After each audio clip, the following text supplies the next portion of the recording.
Bob, it's been almost 2 days now since Sarah Palin endorsed Donald Trump, or at least since we made a recording in which we talked about how she was going to endorse Donald Trump. But now, after that initial news is done, I think, as you mentioned to me before we started recording, it's time to look at what she actually said. And I think you have some analysis for me on that right now.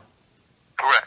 The New York Post actually posted a transcript of what she in fact said. And you can also listen to the videos, which were about 20 minutes long. But reading the transcript, you get a sense of what she is saying. And I would like people to read it and tell me what, if anything, they disagree with. I think that she speaks for millions and millions of people, and she is an outstanding communicator, a better communicator than Donald Trump. And reading the transcript, I think she is dead on. Rush Limbaugh did a great show yesterday, beyond brilliant, in analyzing the subtleties of the endorsement, Sarah Palin, Donald Trump, Ted Cruz, and all the reactions to it. And I would recommend people looking at Rush 24/7 and the transcript of what he spoke about yesterday. They've been excellent, and I've been posting it on my Facebook page. But read the transcript. Read what she actually Okay, but what if someone's actually driving or walking their dog in the cold right now, and they want to just hear a summary of it, and for you to get into that? Well, the summary is that she is speaking for millions and millions of people who are angry at the establishment. Okay. Angry at the way things are. And it is more than anybody but Clinton. It is an anger at the way that the country is going and that has been governed by Democrats with the complicit enabling Republicans. So give me the top 3 examples of something to be angry about that Sarah Palin talked about. She didn't talk about anything in specific. She mentioned immigration and the jobs and the general feeling that something is wrong and that the political class is not listening. The things that Angelo Codevilla spoke about Right. in his book in 2010 called The Ruling Class. Russia's referred to it many times. You have to read the transcript. Sorry, if you're walking your dog and you don't have time to read the transcript, that's okay. But before you give an opinion, read the transcript. Well, that should be true for anything. Then, I want you to do something else. I want you to go to a website called Conservative Treehouse, where pictures of the Tulsa rally at Oral Roberts University was held last night, I believe it was. And it is spectacular. He has pictures of the 15,000 people packed. It is a full stadium, fully packed, and apparently about 5,000 were turned away. It is a spectacular list of pictures that you don't see on the mainstream media. Right. And that demonstrates that it's got some depth, that Donald Trump made a very, very shrewd move. And then there's another analysis this morning at Breitbart by Joel Pollack, and I thought that he made some excellent points about the attraction of Sarah Palin. Here's the point. Sarah Palin, Donald Trump are not snobs. Great point. Great point. That is the key thing. They are not snobs. I think I have a title for this segment. That's catchy. Well, Sarah Palin made that point. Here's this multi-billionaire who is not a snob. And you can analyze Donald Trump's role in New York, how he's somewhat of an outsider. The point is, neither Sarah Palin nor Donald Trump are snobs. They don't look down on all those 15,000, 20,000 people in Tulsa. They channel and feel what many of us, including me, feel. And I think that it is a phenomenon. Great point. One final point I want to just make. The fact that they're having a rally in Tulsa tells you something.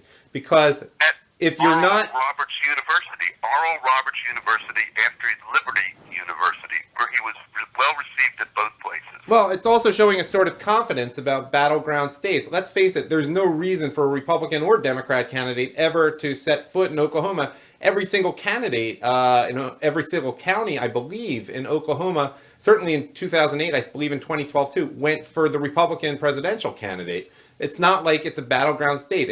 If Oklahoma's in play, it's a landslide for the Democrats, essentially. And there's no reason to go there, and the primary probably won't matter that much too. I think it's a fairly late one.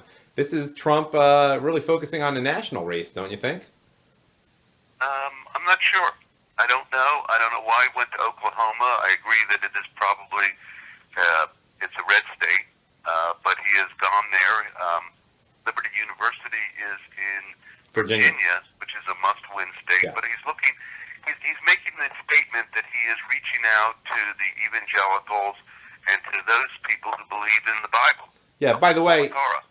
I'm trying to think if you agree. I mean, just on another tangent, if Virginia is a must-win state, because the map changes a little bit when you take into account that Trump will probably get a comfortably higher percentage of the black vote this year. But I guess that would certainly mean Virginia, as well as states like Pennsylvania, might be in play, and Michigan might be in play in a way that other states that are in the middle, but that don't have as big a black population, might not be in play. So it changes the map calculations a little bit. Well, it's hard to predict, and that wasn't my point. My point was that Sarah Palin is not a snob, right? And she's speaking for millions of people, and it is a little surprising that she didn't go with Ted Cruz, but she had her reasons. And go back to the transcript. Read the transcript. Tell me what you disagree with. Yeah. I just want to basically finalize my point. I'm saying Nevada and Colorado might not be must-wins if Trump can get a significant part of the black vote in November. I just want to complete that thought. But your point is about Sarah. Let me make a point. So yesterday, as I've been listening to Rush in my car, and I get home and I get out of the car, and it's about 15 minutes to go, and I'm walking by, and there's this woman sitting in her car with the door open, and I hear something on the radio, and it sounds like Rush. It's an African American woman waiting to go into to my building. I think she works here, and I just went over to her and said, "Pardon me, are you listening to Rush?" And she says, "Oh, I love Rush." She gets out of her car, and we walk to the building together, and we have this great conversation. And she is dead on. She's a Trump person. I'm a Cruz person. But we both love Rush, and she was just terrific. And she saw what I saw about, for actually another post about Hillary Clinton withdrawing from the race. But she saw that Obama is leaking this information about these emails. Yeah. Oh, and by the way... But the point is that I think that Donald Trump is going to get a surprising number of the black vote. Yeah, no, it's not surprising anymore. And I just want to make the point for people who know you, because you've done more work in Pennsylvania politics and you've been in Pennsylvania longer than anyone else. But people are going to think if you have your door open in your car and you're walking around talking to people in parking lots that you're a little nuts if they associate with you with Pennsylvania, because it's really cold up there, as in many parts of the country right now. Yeah. Bob is in Florida at the moment. I just want people to think that there's nothing nothing wrong with Bob, because that would be a little weird to do in Pennsylvania right now. Yes, we're in Florida. Okay.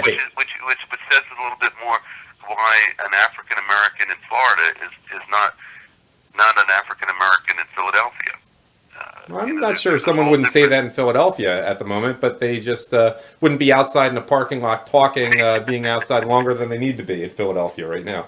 That would be accurate. Global warming, you know. But wait, you're in Palm Beach. How cold is it there right now? Just out of curiosity, because it's. I think it's around 70 something. Oh, so it's still nice, because in Daytona it's like 35, 40, or it was overnight. No. Okay, so it's still warming. I think it plummeted down to 60 degrees yesterday, something like that, maybe 58 for a few hours. Tampa and Sarasota were pretty cold too, but I guess Southeast Florida is not being hit as much.